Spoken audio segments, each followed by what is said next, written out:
Good morning, everyone. Here we are again. This morning I am doing one of our Meet the People behind the pages. I've just thought I'd put my cardigan on. I don't get too hot and bothered. And this morning we are speaking to a celebrant. In actual fact, we're speaking to Rebecca Waldron of White Rose Ceremonies. So with that, hello, good morning. I was just doing my little intro, and with that you appeared and taken my cardigan off, because I'll have one of my turns and get all hot and bothered. Right, okay, you know me, hot and bothered. Anyway, good morning. Would you like to tell us who you are and the name of your business? Okay, so my name is Rebecca Waldron, and my business is White Rose Ceremonies, and I'm a celebrant. Celebrant, looking very glamorous this morning, I have to say. For my debut. Yeah, very glamorous. I should have sort of titivated a bit, really, I think. You look very glamorous, you do. Okay, Bex, what's a celebrant? Because lots of people don't know, do they? No, that is really true, and they do get confused. So a celebrant is somebody who can conduct a wedding ceremony or a naming or a vow renewal in any venue, licensed or unlicensed, and they conduct the ceremonies instead of a registrar. So instead of all the legal speak, we go much more for the unique, the personal type of approach. So a celebrant can't conduct the legal administration, so our couples do that before the ceremony, and which means that then we're free to do, whatever makes the couple happy for their day. So is a celebrant the same thing as a humanist, Bex, or is it different? So I'm a civil celebrant, and the civil celebrants will conduct similar ceremonies to a humanist, but we can include spiritual references. So some of our couples have families who would miss the hymns, the prayers, that type of thing, or any sort of reference to Buddhism, for example. We've had ceremonies where we've had that. So the civil celebrant can do that, whereas a humanist will not make any reference to any spiritual references at all. So, for example, again, we can light a candle for people who have passed and remember them, and have poems and words about them if the couple wish. Whereas a humanist won't be able to do that because they don't believe in any sort of life after death. Okay, nothing at all. Now that's one of the things that when you actually sort of go to do your legal part, you really have to have. I mean, if I say bland, that's not sort of saying that people's ceremonies aren't special, because they're obviously special to them. But yeah, you can't deviate much, can you? You can't bring in any sort of little special touches. There's sort of set words, and you have to say them almost in a set way, isn't it? Yes, yeah. So a lot of registrars, they will have 3 scripts that are very similar. So you can choose from one of those scripts, and you can have music within a certain range. But that music, you have to be careful with what it's called. For example, you can't have Angels by Robbie Williams, for example, with a registrar. So the registrar service is set very much. It's a very old system. And it's set very much in legal terms because it is classed as a legal contract. And that is why they can't deviate from what they say. So the wording is the same for millions of couples who go through the registrar route, and for a lot of people that's just what they want. They want to have the sort of pretty quick and same service as everybody else. But with a celebrant, we talk about our couple's story, and we talk about their love, and we have laughter, and we can include all sorts of different people in all sorts of different ways, and that's the joy of it, and that really kickstarts the celebrations for the day if we get that right. Yeah, because you can actually make it 100% personal, sort of to you, in terms of your vows and in terms of your music and everything. I mean, you sort of mentioned good old Robbie Williams and Angels. I was really shocked when I found out that you couldn't even have something as simple as that, because you wouldn't necessarily think that it's sort of like a holy song, would you really? But the fact that it's Angels, so it does put quite a tight restriction on there, doesn't it? Yes, and that goes back many, many, many years to when it only used to be the churches that could marry people. And when it came about that, you know, another option was needed, and so they introduced the registrar, the church, who was in control of marriage at that stage, then said, well, okay, you can conduct legal marriages, but you can't have any reference to anything spiritual, because that's our side of things. That's my bag. And that's where that came from. Really? See, every day's a school day, isn't it? You learn, isn't it? Every day's a school day. What what sort of ceremonies can you have? You know, I mean, because you sort of say you can go onto Google, don't you? And you sort of look at all of this type of thing, and there's like hand fasting, and then there's bonding, and there's all kinds of stuff going on. Can you really just do whatever you want? Yes, you can do with a celebrant, indeed. All of our couples, actually, I say most, but all of them want a traditional kind of feel, in terms of, you know, they would like one partner waiting normally and the other partner to arrive, and, you know, have that moment with the vows and the exchange of rings. And we allow our couples to sign a commemorative certificate. It's not a legal certificate by any means, but it's a commemorative certificate as well. So they get those moments, but also they can do, in between all of that, if they want to, they can do hand fasting, they can have various other unity ceremonies, such as lighting candles, the sand unity ceremony, which is a lovely family blending ceremony. That sounds interesting. Yeah, that is really lovely. So you pour in, if I show you, this is one that I carry around with me, but so it's kind of the sunk, but each family member has a different colour sand. So and they each pour a layer in, and it produces something really, really pretty. As I say, this one has sunk because we move it around a lot with our wedding fair travels. Oh, that's lovely, isn't it? It is really pretty, and that means that's something that you can keep at home. Sorry, Bex, do they actually do that as part of the ceremony? Everybody adds like a little bit of sand? Yeah, particularly, so it's the bride and the partner would do that, you know, and then they, each member has a different colour. And so the couple layer in first, and then the children, for example, might have a different colour, pink and green, and they layer it up. And in so doing, we talk about, there's some really lovely words that go with it. So you talk about the unity of the family, and how that builds, you know, throughout their relationship. And at the end, they all pour their sand in together, so it combines all of the colours, and the colours have particular meanings as well.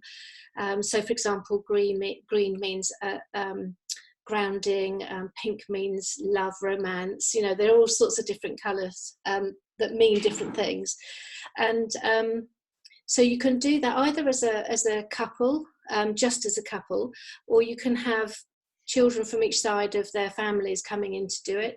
We've also had the couple and their parents do that, so symbolising the unity of the two families. So it's lovely. So that's a lovely one.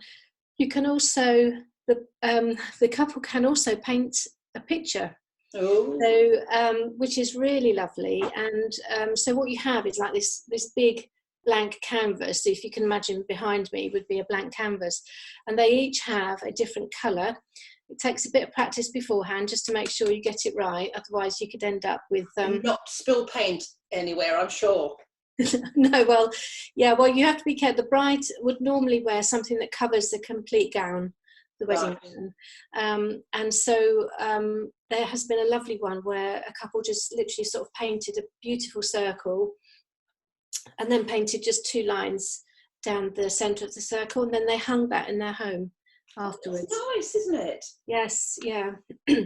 So do you find if someone is very sort of arty, that's the sort of thing that they would sort of go for? So it's almost bringing a part of who they are into the ceremony as well, isn't it? Rather than just, you know, let's all just walk up to the front and we say I do, and 5 minutes, boom, that's it, you know, sort of married. That's nice, isn't it? Yeah. Love the sand thing, love it. Yeah, the sand, you got the sand. So you got your hand fasting as well. Oh. Didn't you, just a little bit of backstory here, actually came along and comes along to the Scrumptious wedding show. I'll just put a big plug in there. Didn't you actually do a hand fasting to me with a Toastmaster one time, wasn't it? I did. I hand fasted you, and I can't remember which, was it Dennis? I don't know. Dennis, the lovely Dennis, yes. The Yeah. lovely Dennis. So yes, I tied you and Dennis together. So officially you are betrothed. That's it. It's done now. It's done. And so I mean, this again is a lovely ceremony where you choose colours that mean something to you as a couple. So if, for example, a couple believes that romance is important in their relationship, if they believe peace and meditation is, or joy, harmony, the grounding, you choose colours that reflect that. And they are either, I make them, so they're either sort of plaited like this, or you can have friends bring up a particular ribbon each, which is a great way of involving friends as well and family. So could you actually tie that into, like, if you didn't want to necessarily go down a particular colour for a particular feeling or emotion, tie it in with just your wedding theme? So, yes, absolutely. If you're sort of going down, I don't know, pink and grey or whatever your theme is, you sort of just slot it in there. Yes, absolutely. So there are various variations. This one is more sort of chords, and that was done really for a woodland wedding. So this is just a sample I did after I'd finished doing the main one. So that's more for a woodland wedding, if you can see that. Okay. But what we do is when I do the hand fasting, it's tied in such a way that the couple can pull each end and they literally tie the knot. It goes into like a Celtic knot. And that is where tying the knot comes from. So it's an old pagan tradition where the knot was tied for a year and a day, and that was the betrothal. And after that, if they got married, then they got married. Really? So that was like sort of when you was, like we would sort of get a ring and get engaged. Yes. They would actually do that, and then you would go on to tie the knot, on to actually get married. Yeah, no, absolutely. And it was before people could really afford sort of precious metals for rings and things like that. So it goes back, a really long time. But the hands are so important in any relationship. It's lovely to have that sort of focus on hands for sort of nurture and love and provision of all sorts of things. And, so we that is really lovely ceremony to have. But also when it comes to tying the knot, we have had the mums come up and pull each end of the cord so that they tie the knot officially. And so there are lovely ways of getting people involved. You can plant a tree, and that symbolises, your roots growing together into the ground and the branches and protecting you in future years as the tree grows. So there are lots of really lovely ways. I think my husband's favourite is the quaish, the loving cup. So you drink whiskey from the loving cup. Oh, and is it possible to actually drink gin from the loving cup as well?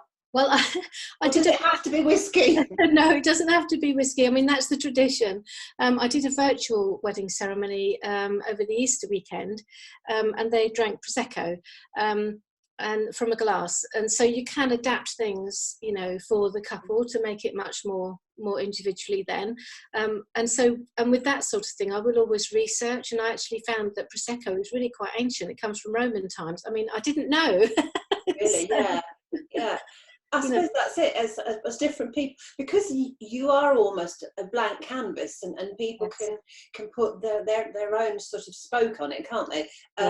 And for you as well, if somebody came to you with something really random, you're able to sort of go off and find out what's the most, if I say really random, what's the most unusual ceremony that you've ever completed?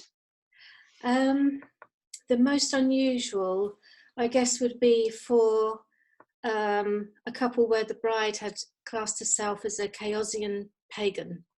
All right, okay. So she believed in the theory of chaos, but luckily her wedding ceremony wasn't chaotic at all. But it was quite dramatic in the way that she dressed and quite stunning, So she had like it was more to do with how the look of the wedding as opposed to the words, although there were a couple of readings that were very unusual. So she had this beautiful, very simple white dress on with a beautiful blue cape and blue horns. and so did her bridesman have horns as well. So in that respect, it was very, very individual. And the readings that she had were very individual as well. But wrapped around that was that lovely sort of traditional, you know, the arrival, the exchange of vows and the rings and all of that. But she wanted those elements in there that made it really unique. Made it her. I think, you know, it just kind of shows that even if you want to have something that a lot of people might think, oh, that's really off the scale, you know, most couples still want to have that almost walking down the aisle, that, because it's that first look, isn't it? You know, when you actually, gets me every time. And you know, like you, Bex, I've been to a lot of weddings over the years, family ones obviously, but an awful lot of worky ones, and it gets me every single time when that couple just see each other. It's just so special, isn't it? You know, it is really lovely. And as a celebrant, I will, one of the other things that I really think about are the photos for the couple.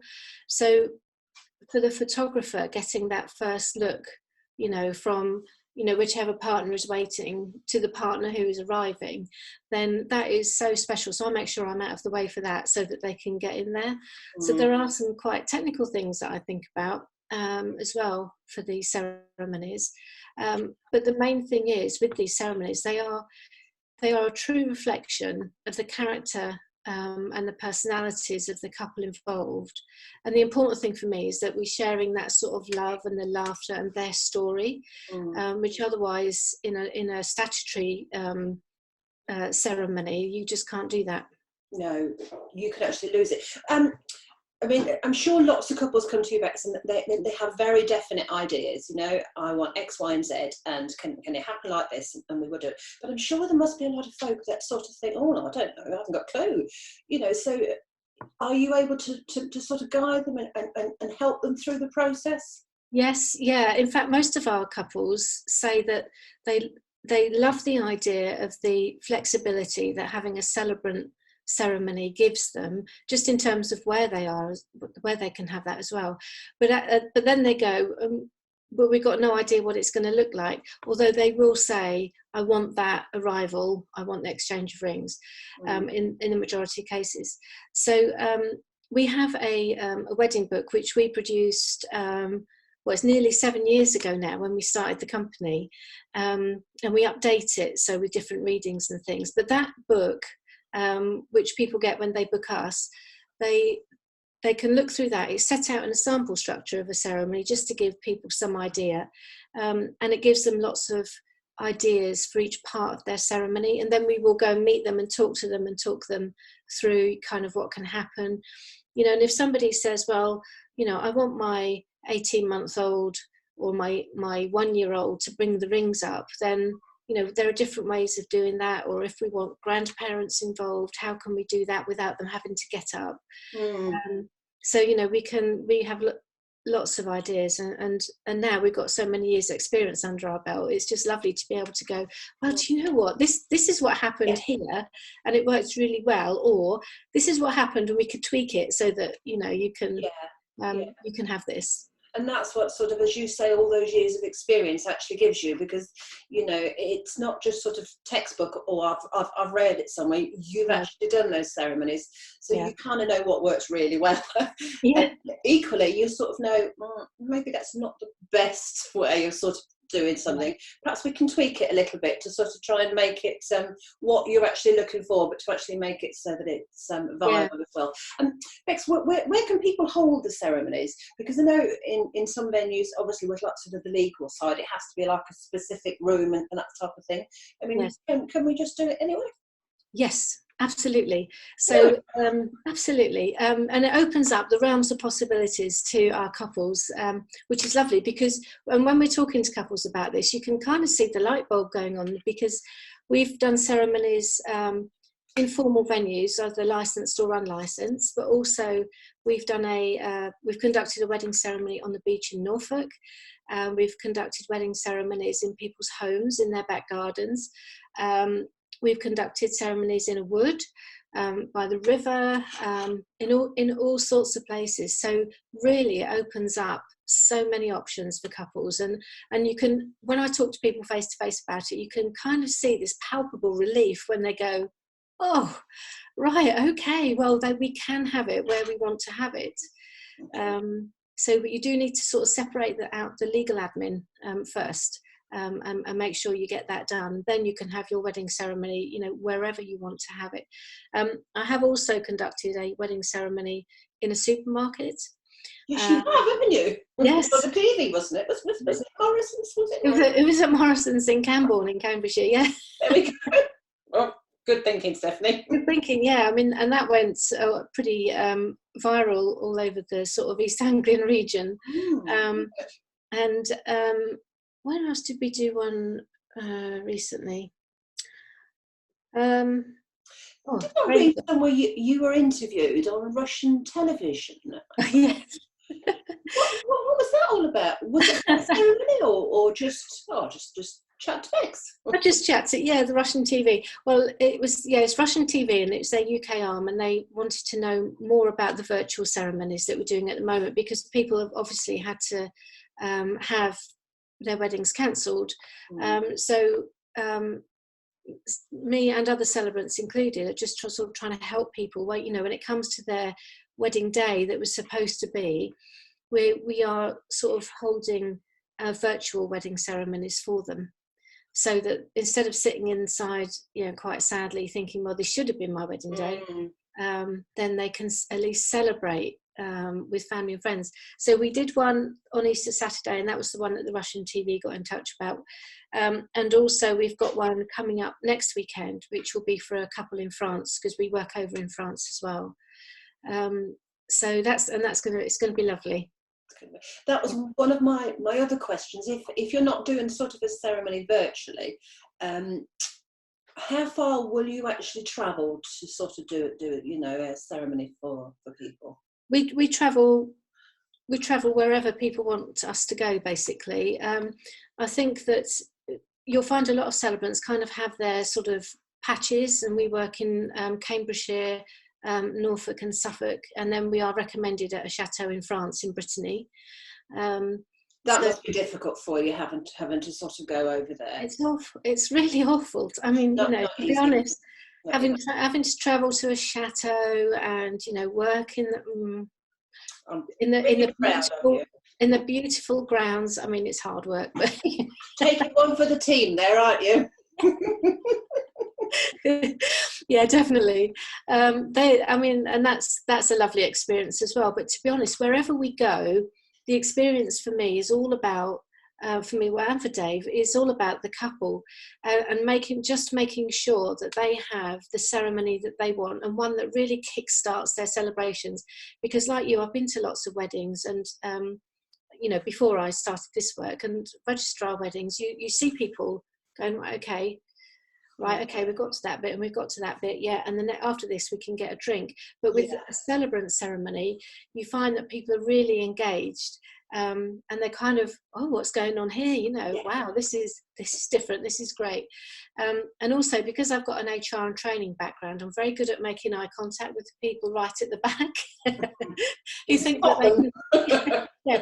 that they can sit there on their phone, but making eye contact with those people, and engaging them, and just sort of chatting to them before the ceremony, and just helping the couple create a really good atmosphere is really important to us, so that when they arrive, people are excited and they're happy and they're engaged and they're looking forward to the ceremony, and then the celebrations afterwards, rather than thinking, well, this needs to be over soon and we can get a drink, which is no way what happens at our ceremonies, which is lovely. That sometimes sadly can be the problem, you know, sometimes at weddings, isn't it? You sort of want to get that bit over, don't you? Yes. Just get married so we can all start sort of enjoying ourselves and we can all have like a good time.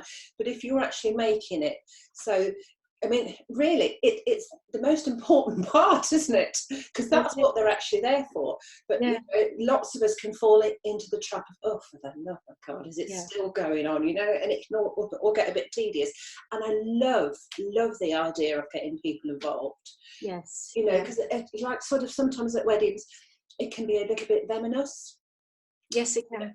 especially if you've not had the chance for families to sort of get together too much beforehand, but by, you know, doing lots of the things that you've actually talked about, you're able to sort of join them together, and everybody loves to see, and everybody else having to do something, especially if you don't always have to do it, but you can sit back and sort of watch. Yeah. I mean, we do have a way of, I mentioned earlier about getting grandparents involved, and we do have a way of getting them involved, which is through like when the rings are exchanged, we can get the rings, this is just my dummy set, but put on a ribbon, and the rings, so for grandparents who don't want to get up and do something, the rings are then passed to each of them, and they hold them in their hands just like that and think about the couple for a few seconds and pass it on to the next grandparent who does the same. And that means by the time the couple get to exchange their wedding rings, the metal has been warmed by the love of people there, but they haven't had to get up and do it, you know, but they're still part of it. So there are really lovely ways of, you know, including people in these ceremonies. And that's special because it brings, you know, maybe an older generation without being morbid or anything at all, but, you know, possibly may not be there throughout the couple's life, but it kind of makes them a part, doesn't it, you know? So the young couple will always say, oh gosh, yes, you know, we actually did that, and Granny was there, and, you know, it sort of joins it all in, joins up the dots, doesn't it? That's it. It does, absolutely. And that's a really lovely way of putting it, actually. It does join the dots.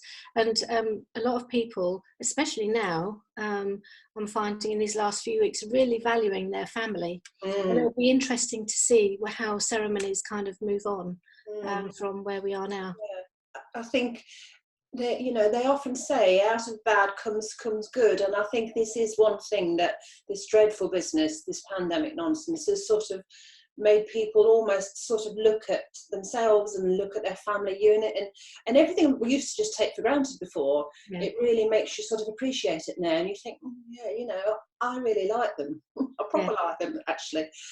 Okay, Bex, tell me, how far in advance, if someone wanted to actually book you, should they be thinking about, really?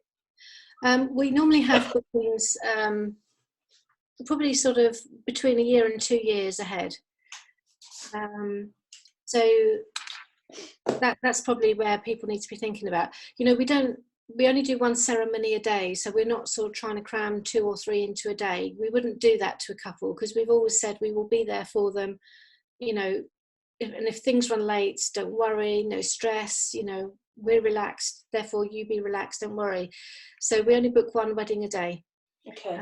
So in terms of weekends, they tend to get booked up, but obviously midweek is absolutely fine as well, and that's less booked than the weekends, but and that's just how weddings are at the moment. Yeah. So would you say, really, once someone has found their venue, or they've decided, on their venue, then really that's what they should be kind of looking at? Because most people tend to sort of book the venue at about 12 months. I mean, it's often longer, beforehand. So book the venue and then book your good self afterwards. Yes.